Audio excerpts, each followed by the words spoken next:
संतान प्राप्ति अस्तु। हम जानना चाहते हैं कि हमें यह सौभाग्य कब प्राप्त होगा। भगवान भोले शंकर को प्रसन्न करने के लिए अंजना को 12 वर्षों तक कठिन तपस्या करनी होगी।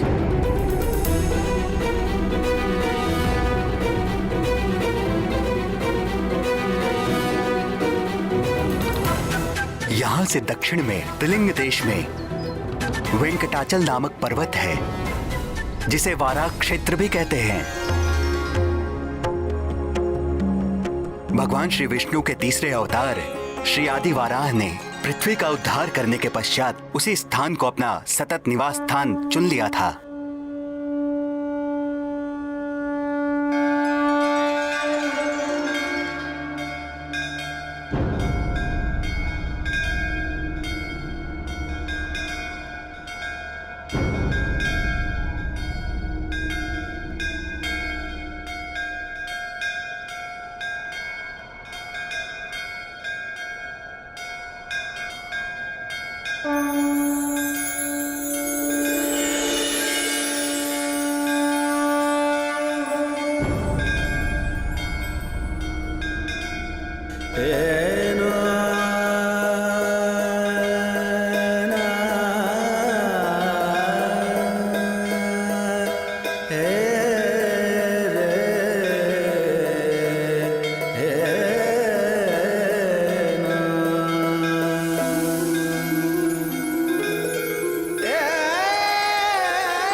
कल्याण वस्तु।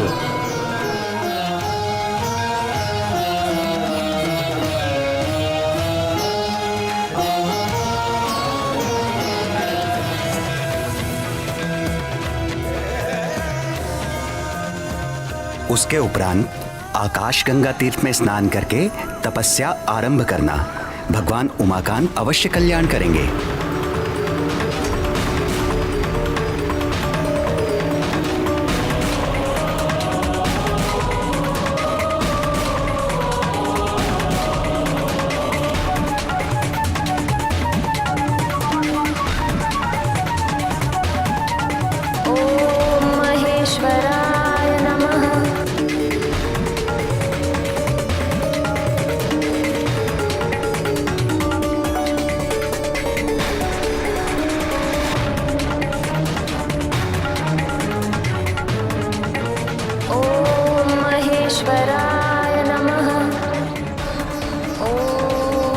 पशुपते नमः। ओम सर्वाय नमः। ओम विश्वरूपे नमः। ओम कपिदेवाय नमः।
पशुपते नमः। ओम नमः शिवाय। ओम नमः शिवाय।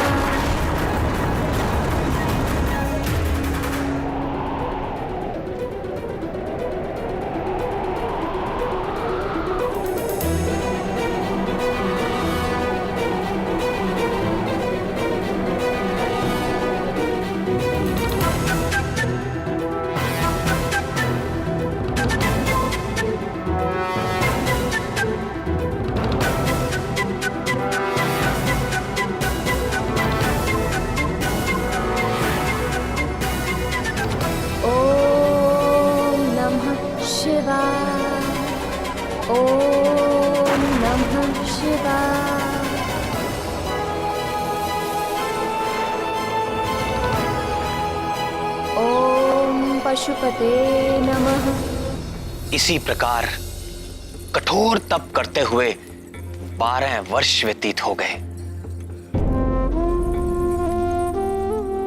अंजना की इस घोर तपस्या को देख देखकर करुणामयी जगत जननी भगवती पार्वती का हृदय निरंतर पसीजता रहा, किंतु कैलाशपति भगवान आशुतोष अपनी समाधि से बाहर आने का कोई संकेत तक नहीं दे रहे थे। अंततः सत्व मूर्ति शैलपुत्री का धैर्य छूटने लगा।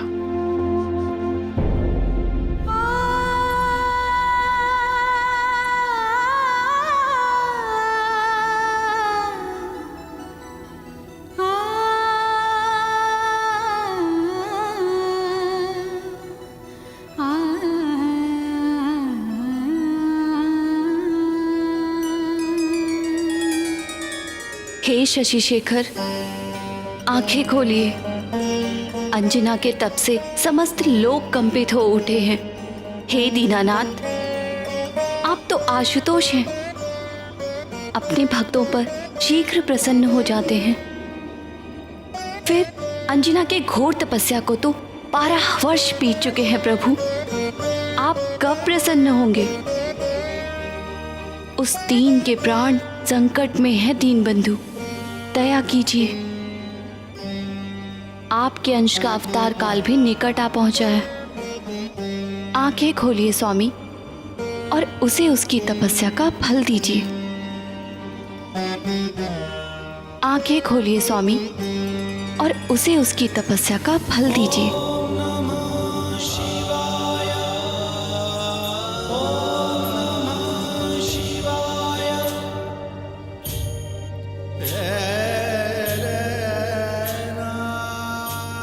अभी नहीं करुणामयी, अभी एक परीक्षा शेष है।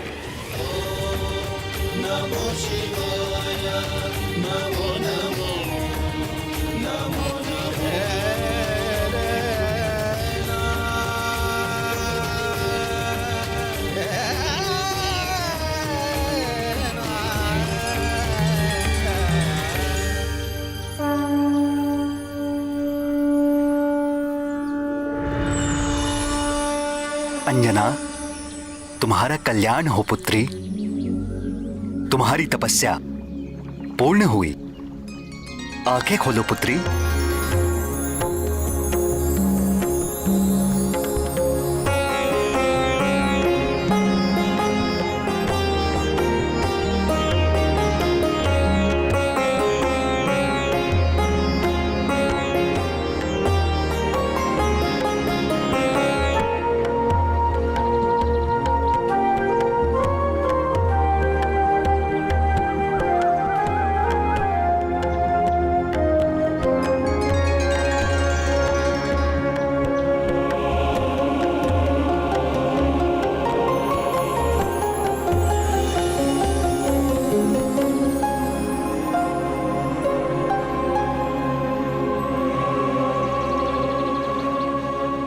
पुत्री, आगामी श्रावण कृष्ण पक्ष की त्रयोदशी को देवाधिदेव महादेव साक्षात तुम्हें दर्शन देंगे और आशीर्वाद प्राप्त होगा। उनके स्वागत का प्रबंध करो पुत्री। और ध्यान रहे पुत्री, भगवान भोले शंकर के सत्कार में कोई त्रुटि ना होने पाए।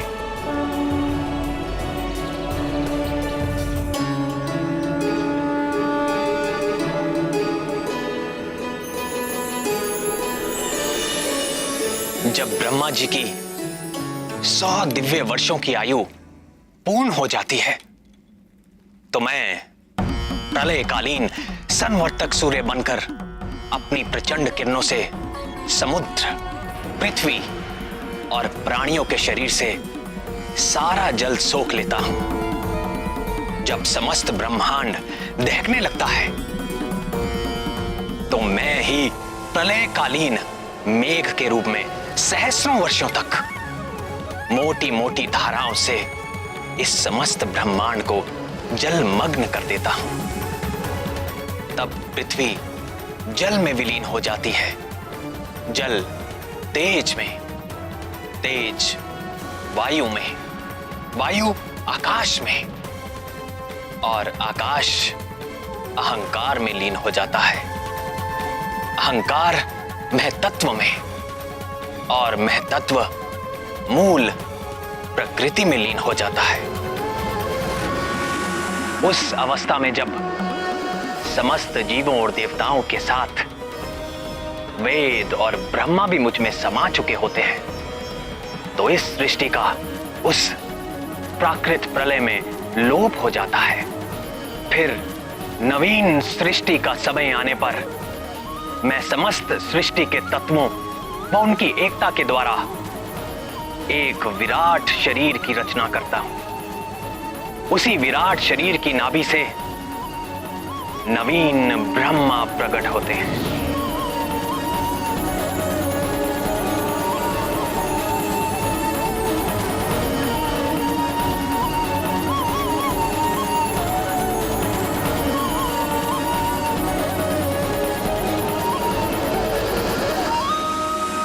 अगली प्राकृत सृष्टि के आरंभ में प्रिय हनुमान ब्रह्मा बनकर अपने इस जन्म में अर्जित ज्ञान, विज्ञान और मेरी प्रेरणा के आधार पर वेदों व पुराणों को धारण करेंगे।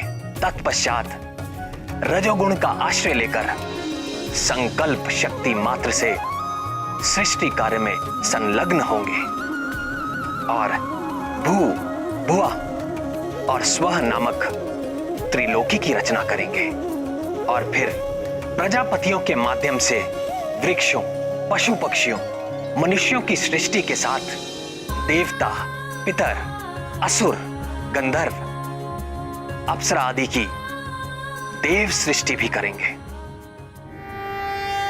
यन्नाभि पद्म भवनादहमासमीक्य लोकत्रयोपकरणो यदनुग्रहेण तस्मै नमस्त उदरस्त भवाय योग। अपने आराध्य श्री राम के गुणगान और उनकी सेवा के अतिरिक्त महाबली हनुमान के हृदय में और कोई अभिलाषा नहीं। उनके लिए सारा संसार सिया राममय है। वो चुटकी बजाकर अपने प्रभु की उबासी दूर भगाएं या ब्रह्मा होकर सृष्टि करें, सब कुछ उनके लिए राम काज ही है। नैव मे दृशमनुस्पृशस्तभवाय योग निद्रावसान विकसन्नलिनेक्षणाय सोऽयं समस्त जगतां सुहृदेकयात्मा सत्त्वेन यन्मृडयते भगवान् भगेन। हनुमान जी की इतनी महिमा सुनकर मेरे मन में उनके बाल लीला सुनने का चाव और बढ़ गया है। किंतु प्रभु, उसके पहले उनके जन्म की कथा तो पूरी कीजिए। भगवान भोलेनाथ ने कब और कैसे अंजना को आशीर्वाद देके उसकी मनोकामना पूर्ण की, थोड़ा विस्तार में बताइए ना प्रभु। हाँ श्याम सुंदर, महादेव ने माता पार्वती से कहा था कि वो एक और परीक्षा लेना चाहते हैं। फिर क्या हुआ?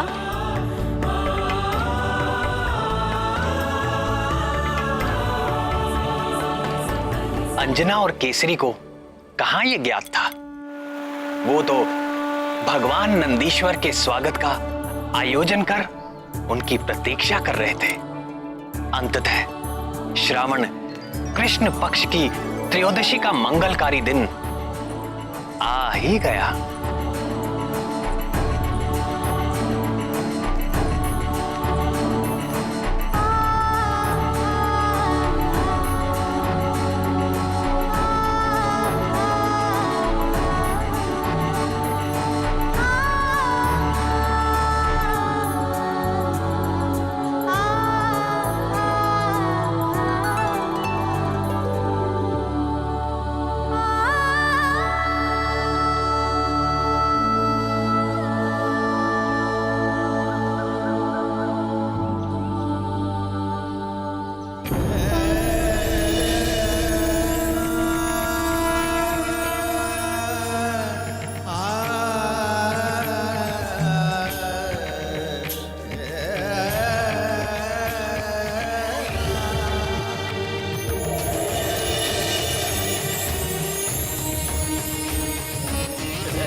प्रातः से संध्या हो गई, किंतु भोलेनाथ अभी तक नहीं आए।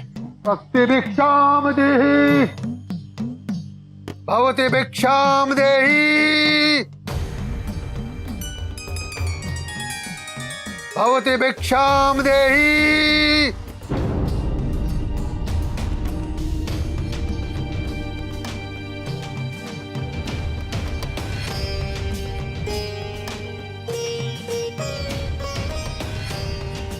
भवति भिक्षाम देहि।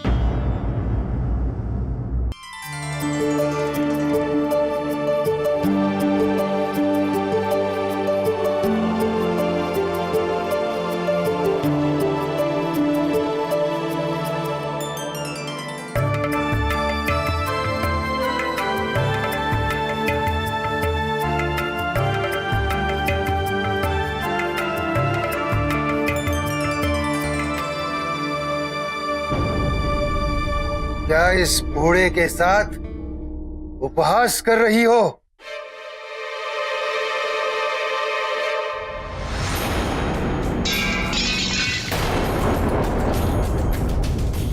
तेरे आधे दांत टूट चुके हैं, आधे दांत सड़ चुके हैं।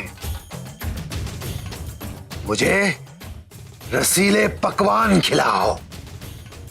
रसीले पकवान? ऐसे अनजान बनने का नाटक मत करो।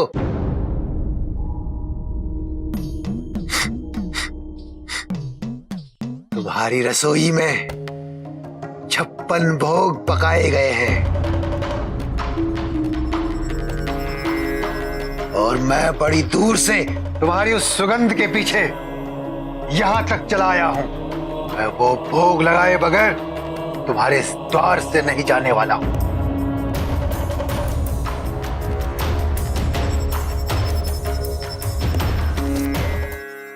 क्षमा करें बाबा, आज हमारे घर में एक विशेष अतिथि आने वाले हैं और ये सारा आयोजन उनके स्वागत के लिए किया है। तुम कह रहे हो कि मैं अतिथि नहीं हूं? मैं बूढ़ा, दरिद्र, करूप हूं, इसलिए वो अतिथि नहीं होता जिसको न्योता देकर बुलाया जाए। अतिथि वही होता है जो बिना बुलाए किसी भी तिथि में चला जाए। नहीं नहीं बाबा, मेरी बात का अर्थ ये था कि ये सब हमारे इष्ट नहीं, अनिष्ट होगा तुम्हारा। मेरे समान बूढ़े दरिद्र भूखे को भोजन न करा के कोई भी इष्ट प्रसन्न नहीं होने वाला। बोलो, कराते हो 56 भोग? तो मैं चला।